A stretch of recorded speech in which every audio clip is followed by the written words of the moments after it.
Yeah, so that is actually a two-way road where you have both elevated insulin switching the inflammatory profile of immune cells, making them more inclined to release pro-inflammatory proteins, cytokines, and then thus increasing inflammation throughout the body.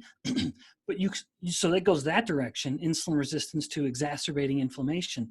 But it also goes the other way, where if someone just has a purely inflammatory response, that will then drive insulin resistance. And we see this in autoimmune diseases, and this is an example I highlight in the book, but you can take humans who have rheumatoid arthritis, which is this autoimmune destruction of joint tissue. And like any autoimmune disease, there are active and I guess inactive phases. So when the disease is really rampant, their joints are really inflamed and hurting, and then it will subside. During those same peaks and troughs of the immune responses, you can track this almost identical shift in insulin sensitivity, that when the disease is active, this autoimmune inflammatory disease, insulin resistance is up. And then when the disease subsides, so too does insulin resistance, and they just shift back to being more insulin sensitive. And so indeed, that is one of the pillars of chronic insulin resistance. It is inflammation. Without a doubt, chronic inflammation is one of the causal variables of long-term clinically relevant insulin resistance. You know, there's good inflammation and bad inflammation. And by that, I mean that you need some of these inflammatory mediators in order to heal. Like normal recovery is an inflammatory process. And so we don't want to try to ever shut down inflammation in general. That would be actually lethal. We need to have it happen, but we don't want it up all the time. And if someone is following a lifestyle that's keeping their insulin up, making insulin resistance, that's going to be exacerbating inflammation throughout the body. And then again, it can go the other way as well. So it starts to feed. It's a vicious cycle. One of the very unappreciated roles of LDL cholesterol, the cholesterol containing and triglyceride containing lipoprotein, that with LDL, it is very, very involved in immunity. And what's so interesting is someone's eating a meal and their LDL cholesterol climbs, that the body's helping reconcile any pathogens that may be making their way from the guts into the blood. LDL will physically bind pathogens, take them to the liver, and dump them into the bile to be excreted through the intestines. Well, in fact, anyone curious about this, go to PubMed or Google Scholar and just type in immune and LDL, and you'll immediately start getting a lot of hits. In fact, to the point that there are some scientists, biomedical scientists, that think that looking at LDL cholesterol in the context of heart health is actually the incorrect paradigm, that the role of LDL in immunity is the one that should be given more attention. The relevance of LDL in immunity is in fact very relevant at the moment. And I don't know how explicit we can be here, but some of the best data from China shows that people with the highest susceptibility to COVID-19 infections are those with the lowest cholesterol levels, LDL levels. And those with the highest LDL are the least likely to have COVID-19 problems. So this is, and now they can put it in perspective a little bit, understanding that LDL is so related to immunity. Even in the midst of this global concern, LDL could be a hero. Part of the problem with the data on LDL and it being such a terrible predictor of heart disease, some studies suggesting that it's totally irrelevant, some studies suggesting that it might be relevant. It could be that just looking at LDL number completely misses this deeper level of understanding, which is the pattern, so-called, of LDL. So LDL can manifest in varying widths or diameters, size, in other words, volume. And a larger, more buoyant LDL, commonly called pattern A, that is much less associated with formation of atherosclerotic plaques and heart disease. In contrast, a small, dense LDL is a pattern B that's much more associated with atherosclerosis and heart disease.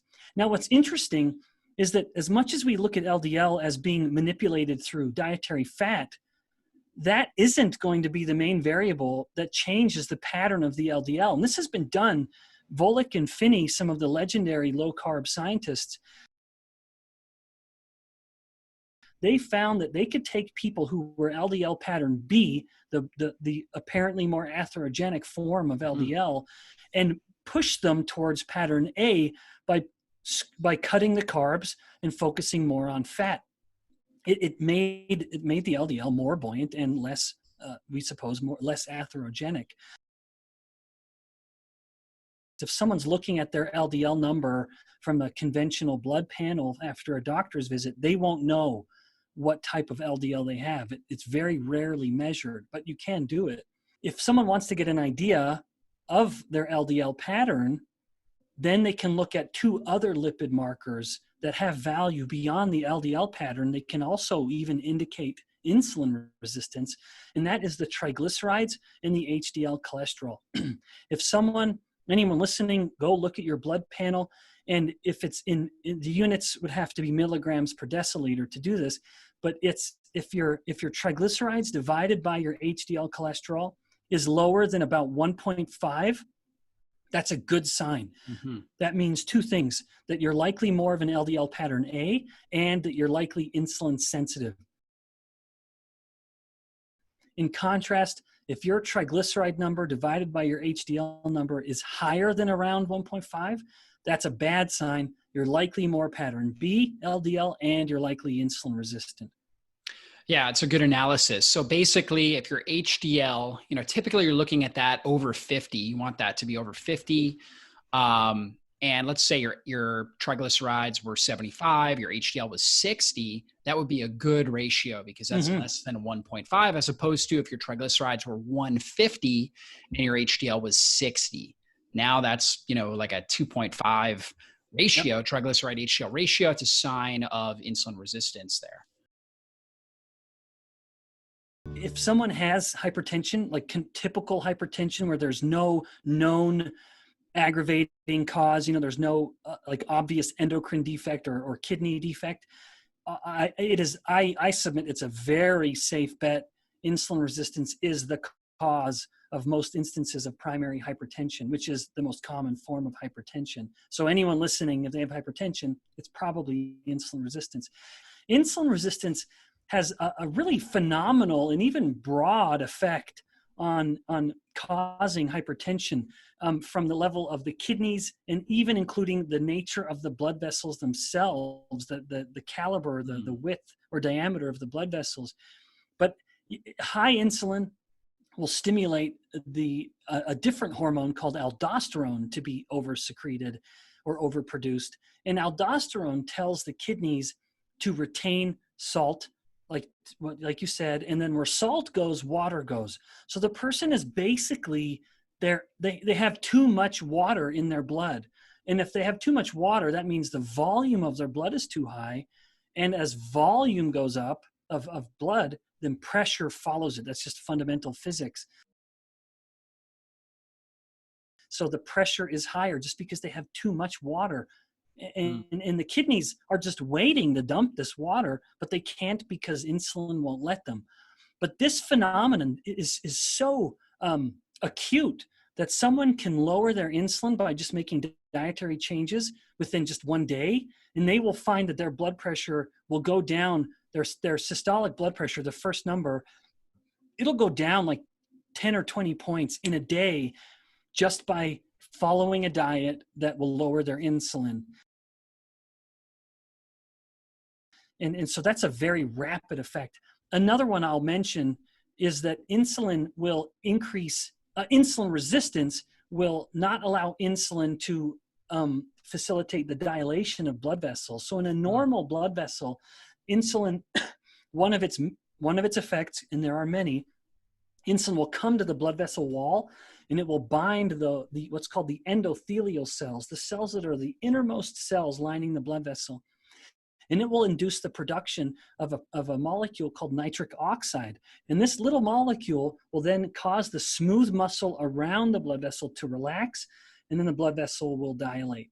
It'll get bigger. And of course, as that volume expands, then the pressure will start to go down, because there's just, it's a larger garden hose, but we're not putting any more water through it, no more blood through it.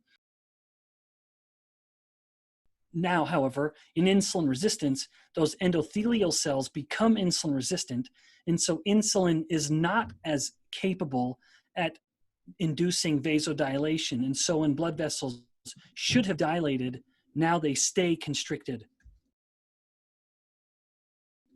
Yeah, exactly. So they lose that elasticity that they should have, which is going to cause the blood pressure to go up.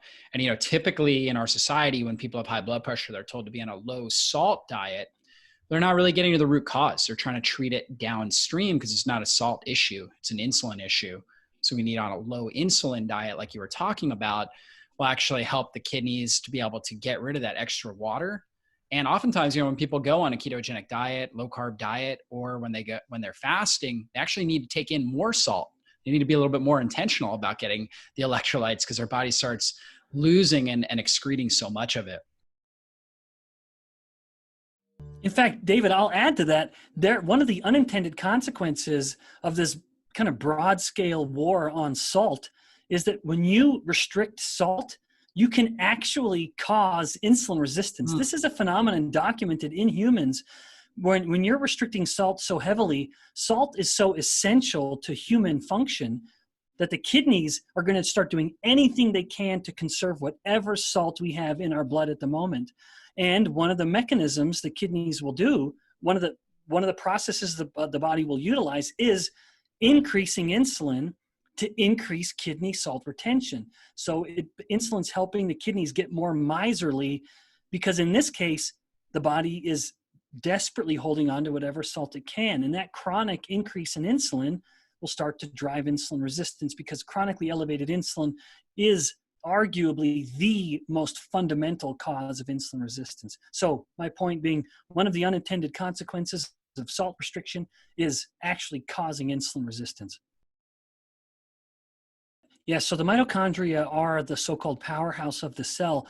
And what is important in that idea is that mitochondria are the site of burning energy, burning nutrients like fat and glucose and ketones and lactate, which are other fuels actually for cells. But mitochondria have, I like you use the word dynamics, mitochondria do have a life and a cycle. These are parts of a cell that are very fluid, where they come together and they pull apart. But insulin resistance and the chronically elevated insulin prevents that dynamic cycling of mitochondria. The process whereby the cell replaces old parts of itself and makes new parts of itself is called autophagy. So one of the key ways to help our cells maintain optimal function, and then by extension our body, is to help insulin be low enough, at least from time to time, that the cells can go through autophagy. Because insulin is probably the most powerful inhibitor of autophagy. So when insulin is up, autophagy has stopped. And that would include the cell kind of burning through its old mitochondria to replace it with new mitochondria. So we can't, we don't want that process to be inhibited. One of the keys to longevity is autophagy. At least we know this from other animal and insect models, and we can only assume that the same thing holds for humans. And that is all more to my point that the key to long, healthy living is keeping insulin low, because the average person doesn't let that happen, like, ever. Because they wake up in the morning, and right in the morning, insulin has finally come down overnight, and it has been able to just hum along at its kind of fasting baseline levels. The average American then immediately stops that from happening. It's immediately we shut off autophagy, because we start this never-ending, this daily, I should say, spike of insulin, where they wake up and they immediately break that fast with a bowl of sugary junk or toast or bagels or orange juice, eat a high carb diet, and eat 6 times a day, eat 6 meals or snacks per day. And so they eat that crappy breakfast at 7 or 8 a.m. And then a couple hours later, they're ready for their mid-morning snack, and that's going to be junk. Then they're ready for lunch and their afternoon snack. But basically, they're living every waking moment with elevated insulin. They will be inhibiting autophagy all the time, and they will be in sugar burning mode all day, which is tragic because that's when metabolic rate itself is higher. The body's energetic demands are much, much higher while we're awake than they are while we're sleeping. And so let that be fueled by fat. Let fat fuel much of our daily activity and our daily exercise or just living. Let fat be the fuel for that. And if insulin is elevated every waking moment, you can't touch your fat. You're sugar burning the whole time. Yeah, I'm totally with you on that. I think about it. I'm 38 now. And when I was 19 years old, I was a personal trainer, 19, 20, and I was eating 6 meals a day.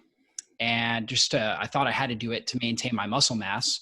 And so I would have a protein shake before I went to bed. I'd wake up in the morning, have the big bowl of, Quaker oatmeal squares with milk and blueberries and peanuts in it, and really literally eating every 3 to 4 hours. And I had constant brain fog, fatigue, joint pain, terrible delayed onset muscle soreness after I'd work out. Like it was pretty bad for a day or two. Now at 38, I eat 1 or 2 meals a day, all day energy, really great mental clarity, very little delayed onset muscle soreness, even though I'm working very intensely when I work out, and I just feel great, and so, and I'm twice the age. So it's just a sign that my body is much better at autophagy. Like you were saying, the self-eating process, it's so much better at repairing itself and running more efficiently.